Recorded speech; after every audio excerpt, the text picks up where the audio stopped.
আগামী ত্রয়োদশ জাতীয় সংসদ নির্বাচনকে শান্তিপূর্ণ ও উৎসবমুখর হিসেবে আখ্যায়িত করেছেন প্রধান উপদেষ্টা ডক্টর মোহাম্মদ ইউনূস। মিরপুর সেনানিবাসে এক অনুষ্ঠানে তিনি নির্বাচন নিয়ে জাতি গর্বিত হবে বলে মন্তব্য করেন। মিরপুর সেনানিবাসে ন্যাশনাল ডিফেন্স কোর্স এবং আর্মড ফোর্সেস ওয়ার কোর্স 2025-এর সমাপনী অনুষ্ঠান। Congratulations once again to all of you graduates. প্রধান উপদেষ্টা ডক্টর মোহাম্মদ ইউনূস বলেন, আগামী ফেব্রুয়ারিতে অনুষ্ঠিতব্য ত্রয়োদশ জাতীয় সংসদ নির্বাচন হবে শান্তিপূর্ণ, অংশগ্রহণমূলক ও উৎসবমুখর। তিনি আশা প্রকাশ করেন, এই নির্বাচন নিয়ে পুরো জাতি গর্ব করবে এবং এটি দেশের গণতান্ত্রিক অগ্রযাত্রায় একটি গুরুত্বপূর্ণ মাইলফলক হিসেবে স্মরণীয় হয়ে থাকবে। Still, you have to play a very historical role in our national election and referendum in February. Not only a historical landmark,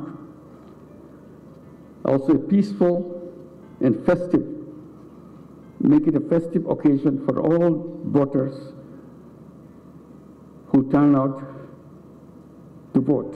অনুষ্ঠানে প্রধান উপদেষ্টা দেশের নিরাপত্তা নিশ্চিতকরণ, দুর্যোগ মোকাবিলা এবং মানবিক সহায়তায় সশস্ত্র বাহিনীর অবদানের উচ্চ প্রশংসা করেন। And I trust that you will act as goodwill ambassadors for Bangladesh. Course সম্পন্নকারী কর্মকর্তাদের উদ্দেশ্যে ডক্টর মোহাম্মদ ইউনূস বলেন, বছর জুড়ে কঠোর পরিশ্রম, নিষ্ঠা ও অধ্যবসায়ের মাধ্যমে অর্জিত জ্ঞান ও অভিজ্ঞতা ভবিষ্যতে জাতীয় উন্নয়ন পরিকল্পনা, কার্যকর নীতি নির্ধারণ এবং কৌশলগত সিদ্ধান্ত গ্রহণে গুরুত্বপূর্ণ ভূমিকা রাখবে। The National Defense Course is a strategic level course and prepares the participants to understand and analyze national security, engages in a strategic decision making, and enhances their leadership skills.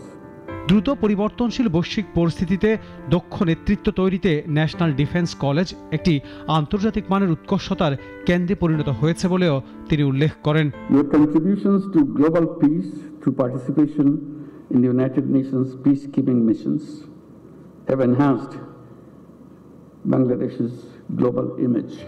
অনুষ্ঠানের শেষ দিকে দেশনেত্রী বেগম খালেদা জিয়ার সুস্থতার জন্য দেশবাসীর কাছে দোয়া চান প্রধান উপদেষ্টা। তিনি আশা প্রকাশ করেন, জাতীয় ঐক্য, স্থিতিশীলতা ও শান্তির ধারাবাহিকতা রক্ষায় সবাই দায়িত্বশীল ভূমিকা পালন করবে। আনোয়ার হোসেন, নাগরিক, ঢাকা।